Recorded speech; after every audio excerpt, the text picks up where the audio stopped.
Hello and welcome to engineering buzz institute. मैं विपिन कुमार एक बार फिर स्वागत करता हूं सिविल थ्रू क्वेश्चन सीरीज़ में आपका। दोस्तों हम लोग सॉम के क्वेश्चंस देख रहे हैं जो कि एसएससी जेईई में आए हुए हैं कभी ना कभी। ठीक है, अभी यह हमारा 12th लेक्चर है जिसमें हम देखेंगे कम से कम 14 से 15 क्वेश्चन एसएससी जेईई के प्रीवियस ईयर के। आगे बढ़ते हैं दोस्तों। हमने ये सीरीज़ का नाम रखा है previous year questions video solution series. अभी फ़िलहाल हम एसएससी जेईई के क्वेश्चन सॉल्व कर रहे हैं दोस्तों, क्योंकि एसएससी जेईई का एग्ज़ाम 1 सितंबर को होने वाला है। तो इसकी वजह से हमें एसएससी जेईई के प्रीवियस ईयर क्वेश्चंस को सॉल्व करते रहना है, ताकि हमें एक जिस्ट मिल पाए कि किस टाइप का पेपर आपका आएगा और किस टाइप के क्वेश्चंस आस्क करता है एसएससी। ठीक है, प्रीवियस ईयर क्वेश्चन बड़े इंपॉर्टेंट होते हैं। तो आप टेलीग्राम चैनल हमारे ज्वाइन कर सकते हैं प्रिपरेशन के लिए। जैसे हमारा टेस्ट सीरीज़ होता है तो वैसे ही आप टेस्ट सीरीज़ समझ के आप यहाँ पे आप ज्वाइन हो सकते हैं। रीज़न ये है कि आपको क्वेश्चंस मैक्सिमम से मैक्सिमम करने हैं, ज़्यादा से ज़्यादा क्वेश्चंस करने हैं। अब ज़्यादा से ज़्यादा क्वेश्चंस करने के लिए आप अपनी बुक से सॉल्व कर सकते हैं दोस्तों। अगर आप लेटे हुए हैं बिस्तर पे या आप कोई काम कर रहे हैं या कहीं घूम रहे हैं, तो दोस्तों अगर टाइम मिलता है 5-10 मिनट, तो आप हमारे टेलीग्राम चैनल पर जो भी क्वेश्चंस दे रखे हैं उनको सॉल्व करके अपना नॉलेज बढ़ा सकते हैं। दूसरी चीज़ ये है कि आप टेक्निकल के साथ साथ अपनी नॉन टेक की भी प्रिपरेशन कर सकते हैं। नॉन टेक के लिए हमारा दूसरा चैनल है जिसमें अभी हमारे कुछ ही सब्सक्राइबर्स हुए हैं, अभी 100 के आसपास। दोस्तों आप डेली बेसिस पे वहाँ पे अपने क्वेश्चंस को सॉल्व कर सकते हैं। कोई प्रॉब्लम आती है हमसे कांटेक्ट कर सकते हैं। और डिफरेंट सब्जेक्ट्स क्या क्या चल रहे हैं आप जनरल अवेयरनेस के लिए देख सकते हैं। स्टैटिक जीके, करंट अफेयर्स अभी हमारा रनिंग में है। और उसके बाद टेक्निकल में बात करें तो अभी हमारे ये सब्जेक्ट्स हमारे रनिंग में चल रहे हैं। तो नंबर ऑफ़ क्वेश्चन से इतने सारे हो चुके हैं दोस्तों। आप अगर आपने मिस कर दिए हैं तो आप प्रीवियस क्वेश्चंस भी जाके देख सकते हैं हमारे ग्रुप पर। दोस्तों आज 12th डे है और 11 जून है और 11 बजे मैं सॉम का क्विज़ेस डालता हूँ अपने ग्रुप पर टेलीग्राम चैनल पर। टेलीग्राम चैनल पे आपको मिल जाएगा, जहाँ पे काफ़ी सारा अच्छा रिस्पांस आता है। काफ़ी 50 से 60 बच्चे रिस्पांस करते हैं, लेकिन हमारी फैमिली अभी 371 लोगों के, लेकिन रिस्पांस हमारा बहुत ही कम आ रहा है। तो मैं चाहता हूँ कि कम से कम इसको आप बढ़ाइए और 70 to 80% पीपल अगर जो कि आपके प्रिपरेशन कर रहे हैं तो वो आप यहाँ पे आके सॉल्यूशंस दीजिए। एटलीस्ट ट्राई करिए, नहीं बनता है कोई दिक्कत नहीं, आपको सॉल्यूशन वहीं मिल जाएगा। लेकिन आपको कोई वहाँ पे जज नहीं करता है, क्योंकि हमारे जो भी क्विज़ेस होते हैं वहाँ पे आपका नाम कहीं नहीं शो करता है। तो आपको कोई प्रॉब्लम नहीं होगी कि आपको कोई देख लेगा कि आपका गलत आंसर आया है। तो आप वहाँ पे ज्वाइन होकर अपने क्वेश्चन सॉल्व कर सकते हैं। दोस्तों पहला क्वेश्चन देखते हैं आज का। Deflection of a beam may be reduce by. देखिए, डिफ्लेक्शन किसी भी बीम में आपका आता है। सपोज़ करा मैंने सिंपली सेपरेट बीम लिया, ठीक है। तो अगर यहाँ पे मैंने लोडिंग डाल दी तो इसका डिफ्लेक्टेड शेप कुछ इस टाइप का बनेगा। अगर मैंने कैंटिलीवर बीम ली और इस पर मैंने लोडिंग डाली, तो लोडिंग डालने की वजह से डिफ्लेक्टेड शेप आपका कुछ इस टाइप का बनेगा। तो दोस्तों आप देख सकते हैं कि लोडिंग जैसे आ रही है आपका डिफ्लेक्शन हो रहा है। तो अगर मुझे ये डिफ्लेक्शन को कम करना हो, ठीक है, ये डिफ्लेक्शन को हमें कम करना हो, तो मैं क्या करूँगा, मतलब अपने बीम में क्या चेंजेस लेके आऊँगा। तो उसके लिए मुझे इंक्रीज़ करना पड़ेगा डेप्थ को डेफिनेटली। देखिए, आपका जो भी बीम होगा आपका, सपोज़ करा मैंने रेक्टेंगुलर बीम ले लिया। दोस्तों कुछ इस टाइप का आपका बीम होगा। क्रॉस सेक्शन व्यू में अगर मैं देखूँगा तो आपका ये जो बनेगा ये स्क्वायर या रेक्टेंगल बनेगा, स्क्वायर या रेक्टेंगल होगा। दोस्तों अगर मैं डेप्थ बढ़ा दूँ, यानी कि इसकी ये हाइट जो है वो बढ़ा दूँ, तो जो डिफ्लेक्शन होगा, यहाँ पे आपका लोड आ रहा है सपोज़, तो ये डिफ्लेक्शन इसमें कम आएगा। तो पहला आंसर यही है कि इसमें डिफ्लेक्शन अगर हमें रिड्यूस करना है तो इंक्रीज़ करना पड़ेगा डेप्थ ऑफ सेक्शन। उसके बाद बात करते हैं अगले वाले पॉइंट पे कि increasing the degree of and restraint. Definitely दोस्तों अगर आपका कोई सिंपली सपोर्टेड बीम है, अगर मैं इसको फिक्स कर देता हूँ दोनों एंड को मैं फिक्स कर देता हूँ, अब मैं लोडिंग डालता हूँ यहाँ पे, तो डिफ्लेक्टेड कर्व कुछ इस टाइप का आएगा। इसका डिफ्लेक्टेड कर्व कुछ इस टाइप का, अगर मेरा यहाँ पे पॉइंट लोड है तो पी का, ठीक है। अब कितना होगा वो, अगर मैं बात करूँ तो दोस्तों, अगर मैं यहाँ पे बात करूँगा तो आपका जो वैल्यू आता है वो आता है आपका PL3/48 EI। लेकिन यहाँ पे अगर मैं बात करूँ तो यहाँ पे ये 1/4 हो जाता है इसका, जो भी ये पूरा आया है। तो यहाँ पे हम देख पा रहे हैं कि डिफ्लेक्शन कम हो जा रहा है अगर हमने रेस्ट्रेंट जो एंड रेस्ट्रेंट है उसकी डिग्री को बढ़ा दिया, तो ये भी हमारा आंसर सही हो जाएगा। उसके बाद increasing the width of section, देखिए विड्थ ऑफ सेक्शन भी अगर मैंने बढ़ा दिया, विड्थ ऑफ सेक्शन बढ़ा देते हैं तो अभी भी आपका डिफ्लेक्शन जो होगा, डिफ्लेक्शन जो भी आपका आएगा वो रिड्यूस हो जाएगा, यानी कि any one of the above answer होना चाहिए, यानी कि डी इसका आंसर होगा। तो डी इसका आंसर है। तो सेकंड क्वेश्चन देखते हैं, slope at the support of simply supported beam. हमने सिंपली सपोर्टेड बीम ड्रॉ की, उसके बाद सिंपली सपोर्टेड बीम ड्रॉ की, उसके बाद आपका स्लोप बताना है सेंटर पॉइंट पर। अगर आपका डब्लू लग रहा है तो सेंट्रल पॉइंट पे आपका डब्लू लग रहा है तो स्लोप बताना है आपको सपोर्ट पे कितना आएगा। बड़ा आसान सा क्वेश्चन है, बड़ा इस टाइप के क्वेश्चन बहुत ज़्यादा पूछे जाते हैं, हर एग्ज़ाम में पूछे जाते हैं। तो इसमें आपको मैं पहले डिफ्लेक्शन बता देता हूँ। मैंने अभी पीछे भी बताया आपका डिफ्लेक्शन इस केस में आपका आएगा WL³ अपॉन 48 EI, और आपका जो स्लोप आएगा दोनों एंड पे बराबर आएगा क्योंकि ये सेंटर पे लग रहा है W, तो इसकी वजह से आपका WL² अपॉन 16 EI। तो आपका स्लोप आ जाएगा यहाँ से इतना और डिफ्लेक्शन आपका इतना आ जाएगा। ये सिंपली सपोर्टेड का मैंने बात कर दी है। अगर मैंने कोई और बीम लेता हूँ, मैं सपोज़ मैं डिफरेंट केसेस यहाँ पे और कंसिडर कर लेता हूँ। अगर आपकी बीम सिंपली सपोर्टेड है और कैंटिलीवर बीम है आपकी, और आपकी एंड पे लोड P आ रहा है, तो डिफ्लेक्टेड कर्व आपका कुछ इस टाइप का बनेगा, और एंड पे आपका डिफ्लेक्शन जो आएगा वो आपका आएगा, यहाँ पे आपका स्लोप थीटा आ गया, डिफ्लेक्शन मैंने डेल्टा लिख दिया। तो एंड पे आपका जो डेल्टा आएगा उसकी जो वैल्यू होगी वो होगी PL³ अपॉन 3 EI, और जो थीटा की जो वैल्यू होगी वो होगी PL² अपॉन 2 EI।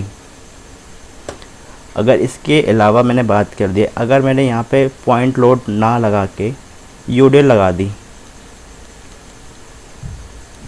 दी मैंने यहाँ पे, तो यूडियल के केस में डिफ्लेक्टेड कर्व तो कुछ उसी टाइप का बनेगा, लेकिन यहाँ पे डेल्टा जो होगा वो चेंज हो जाएगा। और डेल्टा कितना होगा वो डिपेंड करता है आपकी लोडिंग पे। तो डेल्टा इस केस में आपका बनेगा WL⁴ अपॉन 8 EI, और आपका स्लोप जो होगा WL³ अपॉन 6 EI। और ये 3 केस मैंने बता दिए, बड़े इंपॉर्टेंट है जो यहाँ से पूछे जा सकते हैं, ठीक है। और अगर आपका दोस्तों अगर आपका इसी में मैं एक केस और ऐड कर लेता हूँ कि अगर आपका सिंपली सपोर्टेड बीम में यूडियल आ जाए, ठीक है, W का, तो उस केस में आपका डिफ्लेक्टेड कर्व कुछ इस टाइप का बनेगा, और सेंट्रल पे जो डिफ्लेक्शन आएगा उसकी जो वैल्यू होगी वो होगी 5 अपॉन 384 WL⁴ अपॉन EI, और साइड में जो स्लोप आएगा उसकी जो वैल्यू होगी वो होगी आपकी WL³ अपॉन 24 EI। इन चारों केसेस पे, जो कि बहुत आसान है, इस पे क्वेश्चंस आते रहते हैं। तो फिलहाल अभी हमारा जो केस है वो सिंपली सपोर्टेड का है, और इस पर आपका सेंटर लोड W लग रहा है। तो इसमें आंसर जो होगा, स्लोप पूछा है तो आंसर जो हो जाएगा वो WL² अपॉन 16 EI, यानी कि ए वाला इसका आंसर होगा हमारा। तो आगे बढ़ते हैं। देखिए लास्ट क्वेश्चन जो मैंने आपको समझाया उसमें एक्सप्लेन किया, उसी पे ही ये आपका एक क्वेश्चन आया है यहाँ पे। इसमें मैच बताना है कि point out the correct statement, correct matching बताना है इसमें आपका कौन सा वाला होगा। तो कि कैंटिलीवर बीम है आपकी, और उसके बाद under point load at tip, cantilever beam है, अगर पॉइंट लोड आ गया आपका टिप पे, तो उस केस में आपको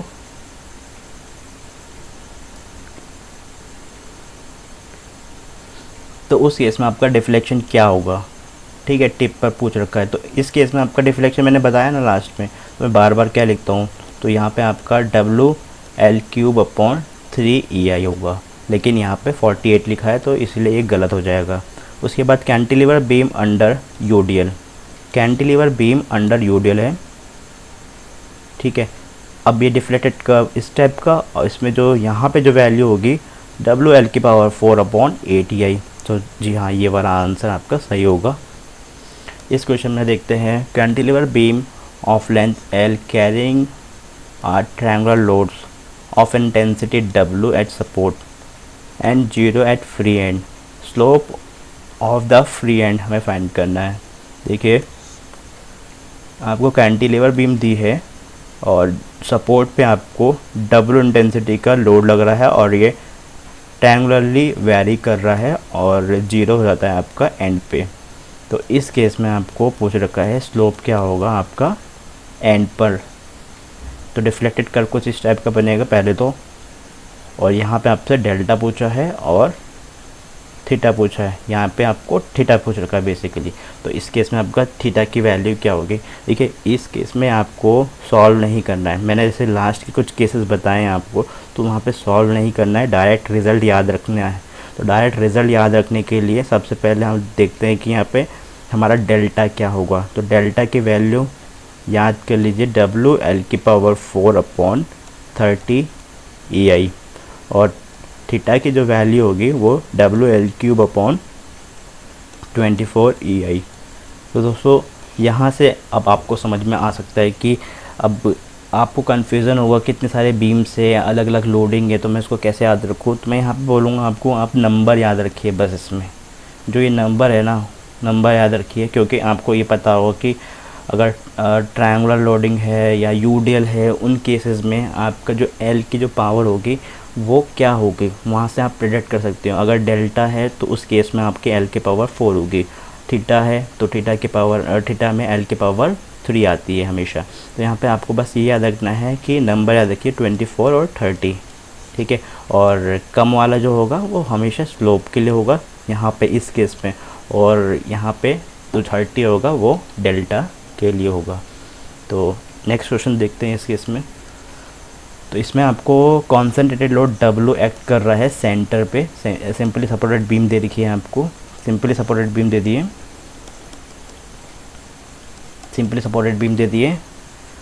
उसके बाद if the load is changes to uniformly distributed load over the entire span, the ratio of the maximum deflection under concentrated load and under uniformly distributed load.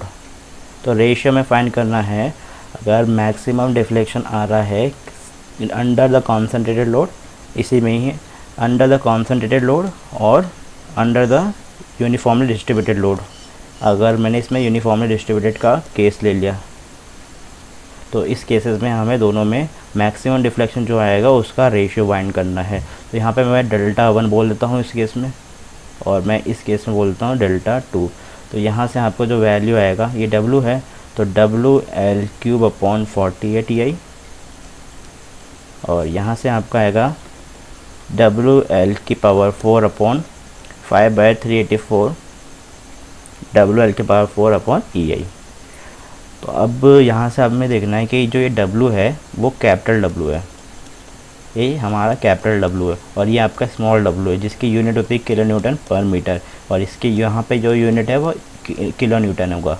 तो अब यहाँ से आप देख पा रहे हैं कि ये स्मॉल w है जो पर यूनिट लेंथ में लग रहा है। तो यानी हमने जो यहाँ पे जो w यूज़ किया है वो पर यूनिट लेंथ वाला है। तो अगर हमें इसको कन्वर्ट करना पड़ेगा, जो आपका w टोटल लोड बता रहा है यहाँ पे कि ये W जो है कैपिटल W ये टोटल लोड है, यानी कि टोटल लोड आपको वहाँ पे पूरी स्पैन में कितना होगा, अगर L लेंथ की स्पैन है तो वो होगा WL। तो यहाँ से मैं कन्वर्ट कर सकता हूँ कि इसको मैं चेंज कर दूँ 5/384 कैपिटल W L⁴/3/EI। तो यहाँ से मैं डेल्टा 1/डेल्टा 2 पूछा है, तो उसकी वैल्यू हो जाएगी WL⁴/48EI अपॉन 5/384 WL⁴/EI। तो यहाँ से हम कैंसिल करते हैं चीज़ों को, तो ये पूरा टर्म कैंसिल हो जाएगा यहाँ से, तो खाली नंबर बचेगा 384/5 × 48। तो अगर मैं इसको सॉल्व करूँगा तो आपका आंसर यहाँ से 8/5 मिल जाएगा। तो आपका आंसर डी वाला हो जाएगा। बड़ा आसान सा क्वेश्चन है, तो आप सॉल्व कर सकते हैं इसको खुद भी। उसके बाद deflection of the free and cantilever beam having concentrated W at the mid span. इसको सॉल्व करना पड़ेगा अच्छे से। देखिए कॉन्सनट्रेटेड लोड आपका मिड स्पैन पे लग रहा है कैंटिलीवर बीम की केस में, ठीक है। यहाँ पे एल लेंथ की स्पैन है और डब्ल्यू आपका सेंटर पे लग रहा है। तो इस केस में आपका पहले डिफ्लेक्टेड कर्व बनाइए। तो डिफ्लेक्टेड कर्व इस टाइप का बनेगा। यहाँ पे आपका यहाँ तक आपका ये कर्व बनेगा, ठीक है। उसके बाद आपका यहाँ से जहाँ तक लोड पड़ रहा है उसके बाद आपका ये स्ट्रेट हो जाता है, क्योंकि इस वाली स्पैन में यहाँ पे तो कोई भी लोड नहीं आ रहा है। तो हम बोल सकते हैं कि ये डेल्टा 1 हो गया, ये आपका डेल्टा 2 हो गया। तो हमें पूछा है कि डिफ्लेक्शन एट फ्री एंड, तो डिफ्लेक्शन एट फ्री एंड हो जाएगा डेल्टा 1 प्लस डेल्टा 2, यही हमने पूछा है। तो हमारा डेल्टा 1 क्या होगा, ये आपका L/2 होगा यहाँ से लेकर यहाँ तक, और बाकी के जो डिस्टेंस बचा हुआ ये भी L/2 होगा। तो यहाँ से मैं डेल्टा 1 लिखूँगा, तो डेल्टा 1 की जो वैल्यू होगी तो वो वैसी हो गई जैसे हमने पहले वाले जो केसेस देखे हैं हमने, कि हमारा कैंटिलीवर बीम है और एंड पे आपका पी लोड लग रहा है। तो यहाँ पे जो आपका डिफ्लेक्शन आएगा वो PL/3 आएगा, ठीक है। तो उसी केस में उसी के जैसे ही हम, अगर मैंने यहाँ पे स्पैन बढ़ा भी दी तो इसी एंड पे अगर मैं डिफ्लेक्शन लिखने जाऊँगा ना तो उतना ही होगा। यहाँ से लेकर यहाँ तक की जो लेंथ रहेगी वो ये L हो गया, और बाकी की जो टर्म्स रहेंगे वो वही रहेगा, ठीक है। तो इस केस में आ जाएगा आपका W। अब देखिए यहाँ पे जो L है, ये वाला जो मैंने L यूज़ किया उसकी जगह पे L/2 यूज़ करना है, क्योंकि लेंथ हमारी हाफ हो गई इस केस में। तो W L/2 का क्यूब अपॉन 3EI होगा डेल्टा 1, और डेल्टा 2 जो होगा वो कैसे निकालेंगे, वो निकालेंगे जो भी यहाँ पे स्लोप होगा हमारा, जो भी आपका यहाँ पे स्लोप होगा इनटू ये वाली डिस्टेंस, तो थीटा इंटू L/2 होगा। तो यहाँ पे थीटा पहले मैं लिख लेता हूँ। तो थीटा इस एंड पे कितना होगा, तो थीटा वो होगा W L/2 का स्क्वायर अपॉन 2EI, और थीटा मैंने यहाँ पे रख दिया उठा के, फिर तो थीटा मैंने यहाँ रख दिया, उसके बाद L/2, और मैं इसको सॉल्व करूँगा तो मैं यहाँ से डेल्टा की वैल्यू फाइंड कर सकता हूँ। क्या आएगा, इसका समीशन प्लस इसका समीशन जो भी आएगा आपका वो डेल्टा की वैल्यू देगा। तो यहाँ से हमारा सी वाला आंसर आ जाएगा 5/48 इंटू WL/3/EI। तो आपका सी वाला इसमें आंसर मिल जाएगा। तो आपको सिंपली सॉल्व करना है जैसे आप सॉल्व करते हैं, इसमें ज़्यादा दिमाग लगाना नहीं है, तो आप इसको आराम से सॉल्व कर सकते हैं। चलिए दोस्तों आगे बढ़ते हैं। फिर इसमें अगर आपको मैं सॉल्व करके दिखा दूँ यहाँ पे कंफर्मेशन के लिए, तो मैं एक बार सॉल्व करके ही दिखा देता हूँ। मैं सोच रहा हूँ कि सॉल्व करके दिखा देता हूँ, क्योंकि मेरे को भी कुछ डाउट हो रहा है इस पर। तो एक बार मैं सॉल्व कर देता हूँ कि एक बार चेक कर लेते हैं कि क्या आ रहा है आंसर।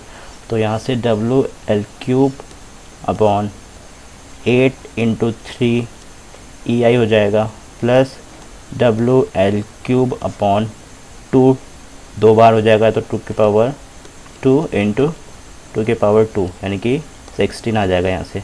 तो उसकी जगह मैंने 16 रख दिया इंटू EI।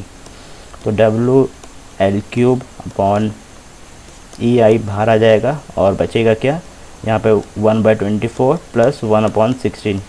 तो यहाँ से हम LCM लेंगे। LCM लेने के बाद हम देखेंगे कि हमारा क्या आएगा। तो अब सिंपल मेरे को दिख रहा है कि जो हमारा आंसर है यही बन रहा है आपका 48/5 WL/3 अपॉन EI। तो आपका आंसर सही है। तो 7th क्वेश्चन देखते हैं। Maximum deflection of a simply supported beam of effective span L subjected to central load W। Simply supported beam दे दिए आपको, ठीक है, सेम है, अभी मैं बता चुका हूँ इसके बारे में ऑलरेडी। मैक्सिमम डिफ्लेक्शन बताना है आपको कहाँ होगा, कितना होगा। तो उस केस में आपका होगा सी वाला WL/3 upon 48 EI। 8th question देखते हैं। What is the slope at the end of a simply supported beam. Simply supported beam को ड्रॉ किया। जैसे लाइन आप पढ़ते जाएंगे तो आप रफली डायग्राम बनाते जाइए, ताकि आप सॉल्व करने में आपको आसानी हो और कम टाइम लगे, आपको दोबारा से ना पढ़ना पड़े क्वेश्चन को। उसके बाद स्पैन की जो लेंथ है वो 2 मीटर है, और लोड दे रखा है यहाँ पे लोड इंटेंसिटी आपको यहाँ पे दे रखी है 5 kg पर यूनिट लेंथ। तो इस केस में आपका डिफ्लेक्शन जो होगा वो होगा आपका 5.384 एल की पावर WL की पावर 4 अपॉन EI, और आपका स्लोप जो होगा वो होगा WL की पावर 3 अपॉन 24 EI। तो यहाँ से W आपको 5 दे रखा है, लेंथ यहाँ पे 2 है तो 8 हो जाएगा, L क्यूब हो जाएगा, और 24 EI एज इट इज़। इसको मैं कैंसिल करूँगा 3 टाइम, तो 5/3 EI। तो आपका आंसर बी वाला हो जाएगा। बड़ा इजी सा क्वेश्चन है। उसके बाद cantilever beam is shown in the figure, find करना है magnitude and direction of moment to be applied at free end. Free end आपका ये वाला है। उसके बाद फॉर जीरो वर्टिकल डिफ्लेक्शन, देखिए आपका इस केस में कुछ ना कुछ डिफ्लेक्शन आ रहा होगा। यहाँ पे आपका बीम कुछ इस टाइप से डिफ्लेक्ट करेगा, ठीक है, लेकिन आपका यहाँ पर डिफ्लेक्शन आएगा, उसी को आपको रोकना है कि वो डिफ्लेक्शन ना आए। और मोमेंट की क्या डायरेक्शन होगी, दूसरी चीज़ कितना मोमेंट होगा, लगाना है हमें। तो मैं आपका डायग्राम बनाता हूँ कुछ इस टाइप का। आपका कैंटिलीवर बीम है, 9 किलो न्यूटन आपका लग रहा है फोर्स, लोड लग रहा है आपका फ्री एंड पे, और लेंथ ऑफ बीम 2 मीटर है। तो आपका डिफ्लेक्टेड कर्व कुछ इस टाइप का बनेगा, ठीक है। पहले मैं यहाँ पर डेल्टा लिख लेता हूँ। डेल्टा 1 जो होगा वो होगा WL क्यूब अपॉन 3 EI। तो W यहाँ पे आ गया आपका 9 इंटू L कितना हो गया 2, यानी कि 8 हो जाएगा 3 EI, ठीक है। अब इसको मैं रोकने के लिए क्या करूँगा ना, यहाँ पे अगर मैं इसको रोकना चाहता हूँ तो मैं यहाँ से मोमेंट लगा दूँगा, ठीक है, M मोमेंट, और कितना ही अमाउंट का मैं यहाँ से डिफ्लेक्शन देना चाहूँगा, मैं उतना ही अमाउंट का डिफ्लेक्शन देना चाहूँगा जितना ये डेल्टा 1 है। यानी कि अगर मैं इसको डेल्टा 2 बोलूँ, तो अगर डेल्टा 1 इक्वल टू डेल्टा 2 होगा तभी हमारा ये यहाँ पे कोई भी डिफ्लेक्शन नहीं आएगा। तो इस केस में मैं अभी फ़िलहाल डेल्टा 2 लिखूँ तो कितना आएगा, तो डेल्टा 2 की जो वैल्यू होगी वो होगी हमारी ML² अपॉन 2 EI, ठीक है। इसके बारे में मैंने आपको डिस्कस नहीं किया है, लेकिन मैं बता देता हूँ आपको। अगर इस टाइप की बीम है और मोमेंट M लग रहा है फ्री एंड पे क्लॉकवाइज, तो यहाँ से आपका डिफ्लेक्शन सेम इस टाइप का होगा, और डेल्टा की जो वैल्यू होगी यहाँ से वो होगी ML² अपॉन 2 EI, और स्लोप जो होगा इस एंड पे वो होगा theta is equals to ML upon EI। तो अब यहाँ से कह सकते हैं कि 9 into 8 upon 3 EI is equals to ML² upon 2 EI। तो EI से EI पहले कैंसिल हो जाता है। उसके बाद 9 इंटू 8 अपॉन 3 इंटू 2, और ये L² यानी कि आपका 2 है, तो नीचे आपका 4 हो जाएगा, यहाँ से M बन जाएगा। ये आपका 2 टाइम कैंसिल, और 9 इंटू 4 अपॉन 3 यानी कि 36 अपॉन 3 यानी कि 12 आ जाएगा। 12 आएगा आपकी M की वैल्यू। अब डायरेक्शन की बात करें तो डायरेक्शन क्या होगा, मैंने बीम को उल्टा लिखा है यहाँ पे, तो बीम उल्टा लिख रखा है, तो इसका मतलब आपके जो मोमेंट लगाना है वो ऐसे लगाना है। मोमेंट को ऐसे लगाओगे तभी आप रेस्टेंट कर पाओगे यहाँ पे जो डिफ्लेक्शन आ रहा है। तो आपकी जो मोमेंट की डायरेक्शन रहेगी वो एंटी क्लॉक मतलब क्लॉकवाइज है आपकी मोमेंट की डायरेक्शन, और जो M की जो वैल्यू होगी वो होगी आपकी 12 किलो न्यूटन मीटर। तो बड़ा इजी सा क्वेश्चन था, अच्छा क्वेश्चन था, इस टाइप के क्वेश्चन आ जाते हैं। और सिंपली सपोर्टेड बीम दे रखी है आपको। नेक्स्ट क्वेश्चन में लेंथ दे रखा है L, स्ट्रेन एनर्जी निकालना है इन द बीम। अगर आपको पॉइंट लोड दे रखा है सेंटर पे, पॉइंट लोड दे रखा है ये 1 होगा। अब पॉइंट लोड ना लेके आप क्या करते हैं, इसमें सिंपली सपोर्टेड बीम ड्रॉ करते हैं, और मैं यहाँ पे अभी फ़िलहाल के लिए एक लोड कंसीडर कर लेता हूँ ताकि मैं पहले ईज़िली से चीज़ों को निकालता हूँ, फिर मैं P इज़ इक्वल टू 1 रख दूँगा, ठीक है। तो आपको जो चाहिए होगा वो मिल जाएगा आराम से। तो यहाँ से मैं पहले तो P/2 रिएक्शन लिखूँगा, दोनों ही एंड पे P/2 मिलेगा आपको, और मैं mx की वैल्यू लिखता हूँ यहाँ से x डिस्टेंस पर, तो वो कितना होगा mx की वैल्यू, तो वो होगा आपका mx इक्वल टू, mx की डायरेक्शन ये पॉजिटिव होगी यहाँ पे, ठीक है, यानी कि एंटी क्लॉकवाइज लेफ़्ट सेक्शन में पॉजिटिव लेंगे, तो P/2 इंटू x होगा। ठीक है। यहाँ से एम एक्स की वैल्यू हो गया, स्ट्रेन एनर्जी का फॉर्मूला आप सभी को पता है, u is equals to integration M x का square d x upon 2EI। ठीक है। अब एम एक्स की जो वैल्यू है यहाँ पे आधी बीम के लिए मैंने ये लिख दिया है, और आधी बीम के लिए भी कुछ आएगी, तो मैं क्या करूँगा यहाँ 0 टू L/2 इंटीग्रेट करूँगा एक बार, और इधर से भी मैं फिर क्या करूँगा 0 टू L/2 इंटीग्रेट करूँगा, और मैं फिर इसको कर देता हूँ डबल। तो मैं दो बार नहीं करूँगा, यानी कि 0 टू L/2 में कर देता हूँ इंटीग्रेट, और एम एक्स की वैल्यू मैं सेम रख देता हूँ यही। ठीक है। तो 0 to L/2 2 into 0 to L/2 integration M X की वैल्यू हो गया p/2x का whole square upon 2EI into D X. इसको सॉल्व करिए, सिंपल सा इंटीग्रेशन है, इसको सॉल्व करते हैं हम। 2 इंटीग्रेशन 0 टू L/2, तो यहाँ से p का स्क्वायर अपॉन ये 4 बनेगा, 4 इंटू 2 8 हो जाएगा, EI into x square d x. यहाँ से क्या क्या बाहर है वो बाहर निकाल देता हूँ, कॉन्स्टेंट जो होगा वो बाहर आ जाएगा, तो 4EI यहाँ से बचेगा, और p स्क्वायर बाहर आ जाएगा। तो एक्स स्क्वायर डी एक्स का इंटीग्रेशन करना है 0 टू L/2, तो p स्क्वायर अपॉन 4EI और एक्स क्यूब अपॉन 3 बचेगा। और कहाँ से इंटीग्रेट किया मैंने इसको, तो इसके जो वैल्यू आएगी एक्स क्यूब अपॉन 3 होगा, और 0 टू L/2 इंटीग्रेट करना है अब इसको, और मतलब लिमिट पुट करनी है। तो लिमिट पुट कर देते हैं p square upon 4EI 0 to L/2 p square upon 4EI L/2 का होल क्यूब अपॉन 3 माइनस 0। ठीक है, ये आपका होगा। इसको सॉल्व करता हूँ मैं, और तो p square L cube upon ये 8 बचेगा, 8 इंटू 4 32 इंटू 3 EI। तो इसको मैं और सॉल्व करता हूँ, तो आपको मिलेगा यहाँ से 96 EI p square L cube. तो इस p की जो वैल्यू है वो 1 है, मैं पुट कर देता हूँ यहाँ पे। तो पुट करने के बाद आपको L क्यूब अपॉन 96 EI मिल जाएगा। तो आपका आंसर, आपको शायद स्ट्रेन एनर्जी ही निकालना, तो आपका आंसर सी वाला हो जाना चाहिए सही। ठीक है।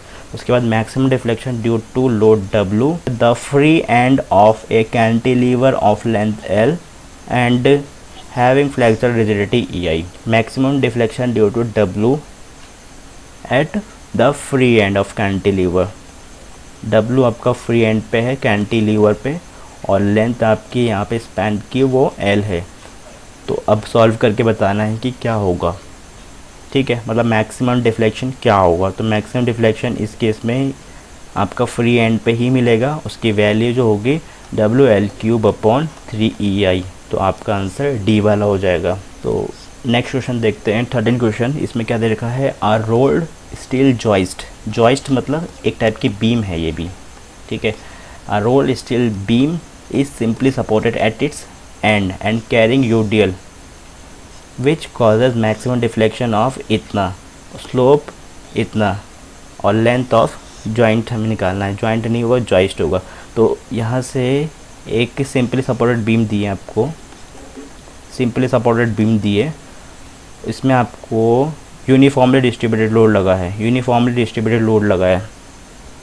तो डिफ्लेक्शन क्या आएगा, और डिफ्लेक्टेड कर्व इस टाइप का बनेगा। तो डिफ्लेक्शन इस केस में यहाँ पर मिलेगा आपको 5/384 WL की पावर 4/EI, और स्लोप जो होगा वो होगा WL क्यूब अपॉन 24 EI। ठीक है। तो अब यहाँ से मैं इक्वेट कर देता हूँ, ये आपको दे रखा है मैक्सिमम डिफ्लेक्शन आपको 10 mm दे रखा है, और एंड पे आपको लग रहा है 0.002। अब देखिए 10 mm रखा है ना, आप मतलब डायमेंशंस को भी सभी को mm में ही रखिए। ठीक है, तभी ज़्यादा मतलब सही से सॉल्व कर पाएंगे आप। उसके बाद लेंथ ऑफ जॉइंट हमें निकालना है, लेंथ ऑफ जॉइस्ट हमें निकालना है। ठीक है। तो मैं क्या करता हूँ ना, इसका रेशियो ले लेता हूँ, इसका पूरे का रेशियो ले लेता हूँ इसके साथ, फिर देखते हैं हमारे पास क्या टर्म बचती है। तो 5/384 WL की power 4/EI is equals to 10। Upon कर देता हूँ मैं इसको इस वाली टर्म से, WL cube upon 24 EI is equals to 0.002। तो यहाँ से जो मेरा कैंसिल हो रहा है वो कैंसिल करिए और एल बचेगा, यहाँ से आपका EI भी कैंसिल हो जाएगा। आप इसको सॉल्व करेंगे mm में आएगा आपका आंसर, ध्यान रखिएगा, क्योंकि मैंने डिफ्लेक्शन जो रखा है वो mm में रखा है यहाँ पे। तो आपका आंसर जो भी लेंथ का आएगा वो आपका mm में ही आएगा। उसको कन्वर्ट कर दीजिएगा लेंथ में, मीटर में, तो वहाँ से आपको आंसर मिल जाएगा। इसका आंसर आपका 16 मीटर आएगा। तो आगे बढ़ते हैं, 14 क्वेश्चन देखते हैं। The ratio of the deflection at free end of cantilever due to isolated load. ठीक है, आइसोलेटेड लोड लगा है आपका 1/3 of the span, 1/3 of the span, यानी कि L/3 डिस्टेंस पे लग गया है पहले केस में, और दूसरे केस में आपका लग गया है 2L/3। तो आपका ratio of deflection at free and क्या क्या होगा? यहाँ पे जो आपका डिफ्लेक्शन आएगा वो Δ1 आएगा, यहाँ पे जो डिफ्लेक्शन आएगा वो आपका Δ2 आएगा। तो यहाँ से मैं सॉल्व कर सकता हूँ दोनों ही केस में। Δ1 कैसे निकालना है, कैसा Δ2 निकालना है, मैंने ऑलरेडी पीछे बता दिया है। आप वैसे सॉल्व करिएगा, सॉल्व करने के बाद इसको निकाल सकते हैं। तो इसका मैं आंसर बता देता हूँ डायरेक्टली, 2/7 होगा। यानी कि अगर मैं Δ1/Δ2 लिखूँगा तो वो 2/7 आएगा। और कॉन्सेप्ट मैं पहले बता चुका हूँ, दोबारा से उसको सॉल्व करने के लिए जाऊँगा तो लेंथ बढ़ जाएगी वीडियो की। तो लास्ट क्वेश्चन देखते हैं आज का। Deflection of uniform circular bar of diameter D, length L दे दिए है, which extended by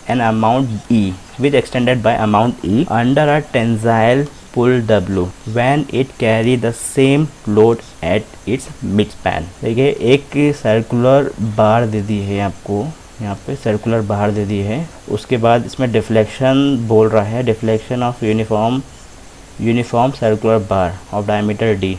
डायमीटर इसमें आपको दे दी है D, लेंथ यहाँ पे दे दी है L। अगर मैंने इसी ही बीम में अगर मैंने इस पर बार बोला अभी फ़िलहाल, अगर मैं इसमें डिफ्लेक्शन बोलूँ तो डिफ्लेक्शन मैंने इसमें लोड लगाया W का, यहाँ पे W का लोड लगाया, ठीक है, तो ये डिफ्लेक्ट करेगा। अगर मैं इसको सिंपली सपोर्टेड लेके चलूँ, ठीक है, तो ये डिफ्लेक्ट करेगा कुछ इस टाइप का।